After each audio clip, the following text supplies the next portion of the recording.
What's up everybody, welcome back to my YouTube channel. Thank you for tuning in, and in today's video I'm going to be giving you my purchase contract and my assignment contract for you to use for your wholesaling real estate business. I'm going to be showing you the exact contracts that you want to be using when it comes to wholesaling real estate, and I'm going to be showing you exactly how to fill them out so that way you know how to fill them out and send them to the seller to get a property under contract. That being said, this video is going to be value packed from the beginning all the way to the end, so make sure you stick around and watch the whole video. And if you're not already subscribed to the channel, go down below, hit the red button, and subscribe to the channel. With that being said though, let's get right into it. Let me go ahead and share my screen with you, and let me go ahead and show you these two contracts. But before that, let me show you where you can go get them for free. If you go to jacobblank.com/free, all you're going to have to do is input a few pieces of information, and then you're going to be able to download these purchase contracts and assignment contracts for completely free. I'm also going to give you my cold calling script as well. So once you do that, you're going to get those contracts and you're going to be able to download them. I recommend that you open them in Google Drive. Once you open them in Google Drive, what you can do is you can delete this top part, and then you're going to have the contract right here that's ready to be filled out for you to send to the seller. So this is the purchase agreement that you are going to use to get the property under contract with the seller. So let's say we use this contract and we get the property under contract for $100,000. We're then going to use the assignment contract, again you can delete this, to sell it to the end buyer for a higher price, let's say $120,000, and make a $20,000 assignment fee. So these are the only two pieces of paperwork that you're essentially going to need in order to complete a wholesale deal and to make money wholesaling real estate. So first off, let's start with the purchase agreement. So let me show you how to fill it out and let me go over it with you. So this agreement is made today. So you're going to put today's date right here between sellers. So right here, you're going to input the seller's name, right? And buyer. This is going to be where you put your LLC or your name, buyer name, okay? And or assigns. So this gives you the ability to assign it because it says buyer, you as the buyer, and or assigns. This is where you have that ability to assign that contract to somebody else for a higher price and make your assignment fee, right? So hereafter they should be referred to as the parties. Then description of the premises. This is where you're going to go ahead and put the address. All right.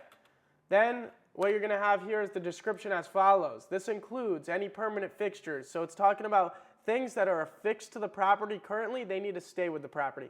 We're buying it in as-is condition, and if there's any trees or window shades that are built in, they need to stay with the property. Next is the purchase price. This is where you go ahead and put in how much you are buying the property for. So let's say we're buying it for the $100,000. We're going to plug that in right here. Next is the earnest money. Guys, most of the time sellers don't even really pay attention to earnest money. I recommend you just put $100. You don't necessarily need to deposit it right away as well, so you can wait on that. So it's not like you necessarily have to come out of pocket for it, but you do need to put earnest money on the contract.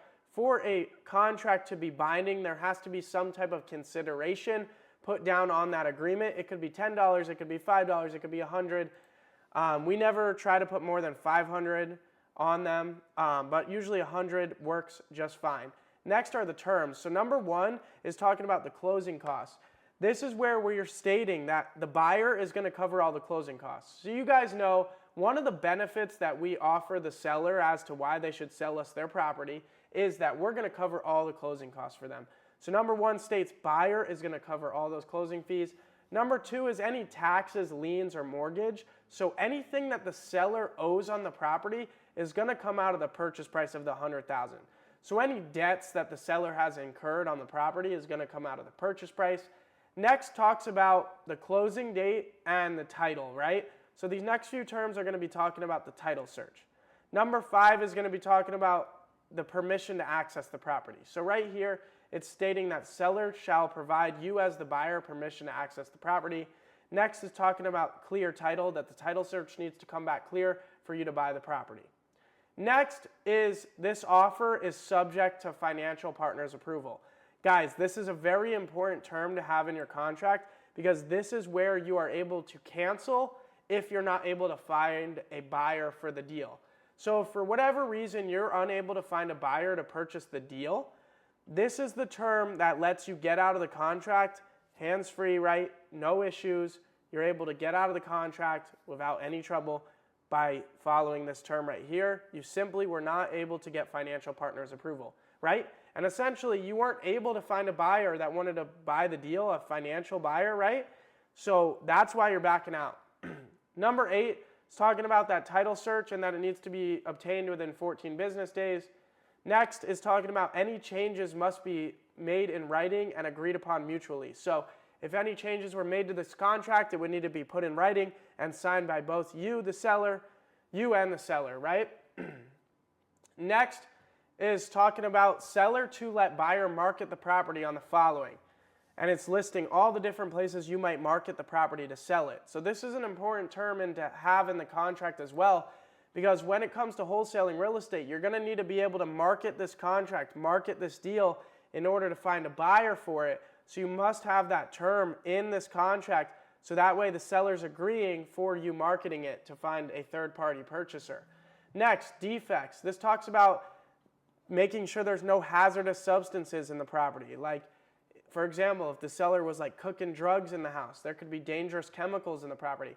So 11 is talking about that the seller warrants that the property is free from hazardous substances. Next talks about insurance. If somehow there was a fire or something, you could still close on the property and buy it, and then the buyer can inherit their insurance policy on it. Next, risk of loss. It's similar. If somehow the property is damaged prior to transfer, other than normal wear and tear, you as the buyer have the option to cancel or continue with the purchase. So that's if there's a fire, a leak, or anything crazy happens. Next is no judgments. Seller warrants that there's no judgments threatening the property and that they are not pending bankruptcy. So they're just saying, hey, there's nothing against the property that's going to prevent the sale from going forward. And then 15, acceptance. This will become binding when signed by both of us, right?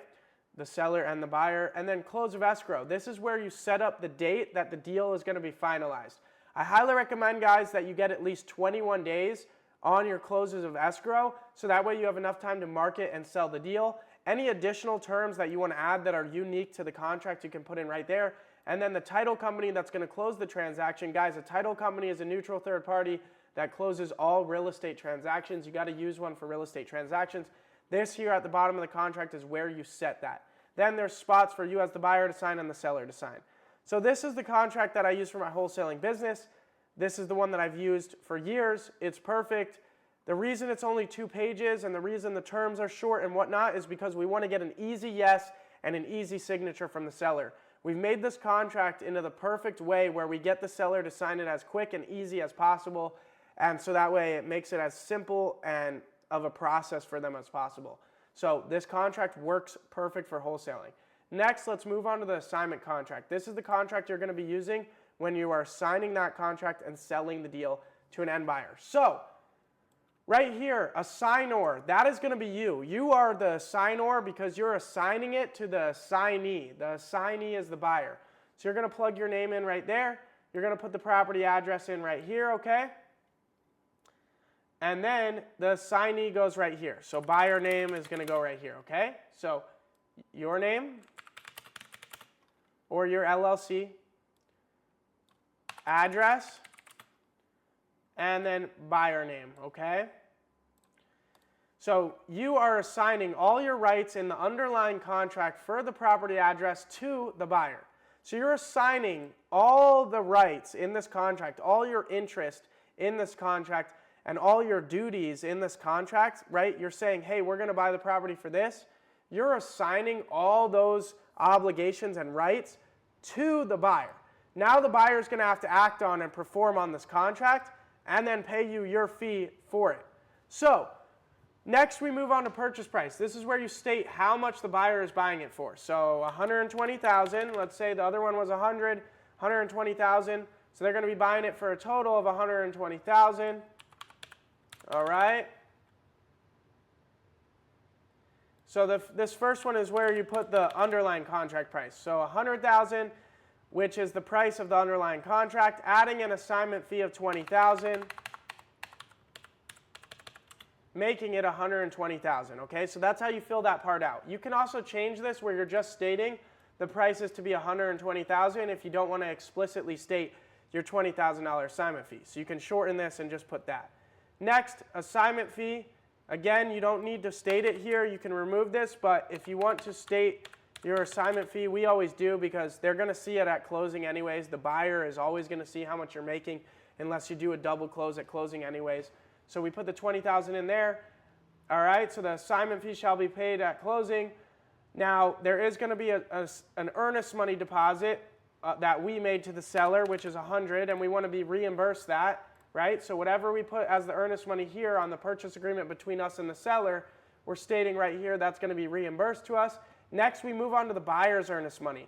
You always want to get $3,000 to $5,000 non-refundable earnest money from the buyer, okay? So that way you know the buyer is committed to the deal, they're not going to back out, and they're actually going to close. And then you're going to want to state where it needs to be deposited and by when. All right, so we usually give them 48 hours max to deposit their earnest money. They tell them where to go deposit it, and we tell them 48 hours by 5 p.m. the next business day, you got to deposit it, okay? Closing, this is where you put the closing date. All right, and then next is just talking about general terminology for an agreement, for an assignment contract agreement. So this protects you and it protects the buyer. It states what's going on, that you're assigning a contract that you have for marketing to a seller, that the buyer cannot go in between you, right? They can't kick you out of the deal.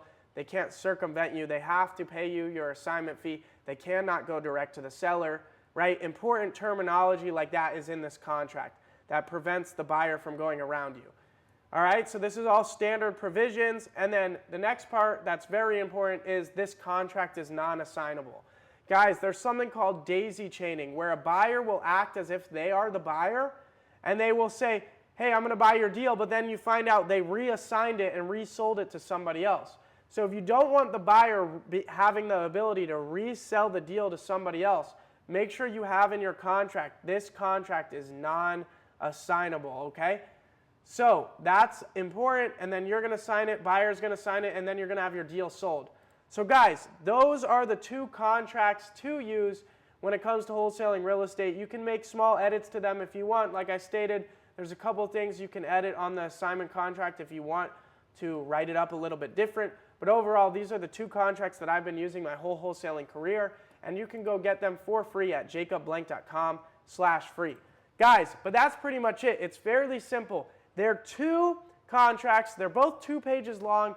They're pretty simple to understand because there's not a lot of terminology in them that, changes, right? Everything stays the same on every single deal, and it's all pretty much, layman's terms of, hey, we're buying it as is, we're paying cash, we're covering all the closing costs, we're going to close on this date, we're using this title company, and then when it comes to selling the deal, it's, hey, you're going to be inheriting this purchase contract that we have for $100,000.